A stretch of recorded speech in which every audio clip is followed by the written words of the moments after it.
Bonsoir à tous, aujourd'hui j'ai décidé de présenter une correction sur le sujet numéro 1 des TP de 2023. Donc on va commencer sans plus tarder. Hop. Donc vous pouvez prendre n'importe quel éditeur de texte. Moi ici là je vais prendre VS Code mais c'est un pur choix personnel. Vous pouvez prendre n'importe quel éditeur, ça fera l'affaire. Donc pour l'exercice 1, on va devoir programmer la fonction verifie qui prend en paramètre un tableau de valeurs numériques non vides et qui renvoie true si ce tableau est trié dans l'ordre croissant et false sinon. Donc pour ce faire, on va devoir vérifier que la valeur i plus 1 est plus grande que la valeur i. Donc si la valeur i plus 1 est plus grande que la valeur i, ça veut dire que au final on aura un tableau qui est trié dans l'ordre croissant. Donc on va commencer directement par déclarer la fonction. Donc def vérifie qui attend un paramètre un tableau. Donc on va boucler sur ce tableau. Donc moi j'utilise la boucle for, après vous pouvez très bien utiliser la boucle while, c'est vraiment c'est subjectif comme choix, hein, vous faites comme vous voulez. Donc for i, donc pour index in tab, range len tab moins 1. Alors pourquoi moins 1 vous allez me dire? Eh bien parce que on va pas vérifier que la valeur i plus 1 de la dernière valeur du tableau est plus grande que la dernière valeur du tableau, effectivement, parce que la valeur i plus 1 ici n'existera pas. Donc on aura une erreur. Donc for i, donc on va vérifier if tab i plus 1 pardon, est plus petit que tab i. Si c'est le cas, ça veut dire qu'il y a un problème et donc que ce n'est pas dans l'ordre croissant. On va retourner false. Si jamais on n'a pas retourné false, ça veut dire que on sera donc dans un tableau qui sera trié dans l'ordre croissant, et bien on retourne true. Donc ensuite, pour vérifier notre code, on a quelques petites assertions qu'on peut tester. Donc c'est donné directement avec le PDF du TP.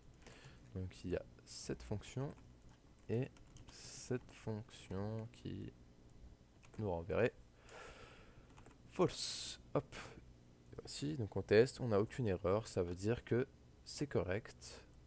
Donc pour le deuxième exercice, le code est déjà fourni, il va falloir juste remplir les trous.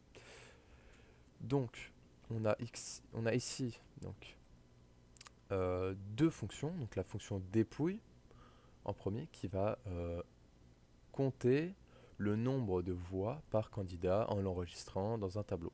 Donc pour commencer, on va du coup déclarer ce tableau, enfin ce dictionnaire plutôt, parce qu'il attend une clé et une valeur. Donc ici, résultat. On va vérifier que bulletin est dans résultat. Donc pourquoi on vient vérifier ça? Eh bien parce que si bulletin est déjà dans résultat, c'est-à-dire que la clé est déjà présente dans le dictionnaire, on va l'incrémenter. Et oui, donc on l'incrémente. Donc si la valeur déjà présente c'est 1, on va lui rajouter 1, donc ça fera 2. Par contre, si cette valeur n'existe pas dans le dictionnaire, eh bien il faut qu'on la crée. Et donc quand on l'a créé, eh bien pour commencer il n'a qu'une seule voie. Donc égal à 1. Ensuite, la fonction vainqueur va renvoyer un tableau avec le nom des candidats qui ont pour nombre de voix nmax. Donc nmax c'est le nombre maximal de voix pour un ou plusieurs candidats, ça va dépendre de ce que vous leur donnez en entrée, quoi. Donc on va vérifier que élection candidat est plus grand que nmax. Donc si le candidat qu'on vient sélectionner dans la boucle a le plus de voix que le nombre max, eh bien le nombre max va augmenter. Il va devenir élection candidat. Donc le nombre de voix du candidat actuel dans la boucle. Donc ensuite, pour la liste finale, on vient boucler donc, dans élection. Et donc if élection non, donc le nombre de voix de chaque candidat est égal à nmax, eh bien on vient l'ajouter, on vient ajouter son nom dans le tableau.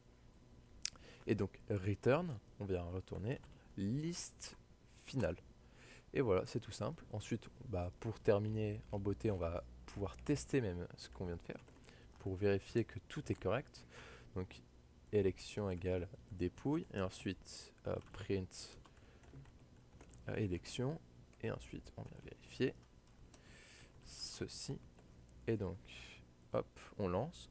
On a bien exactement ce que nous est fourni pardon, dans le PDF, donc on a exactement le même résultat, donc c'est correct. On a fini et voilà, et donc bah, je vous souhaite une très bonne soirée.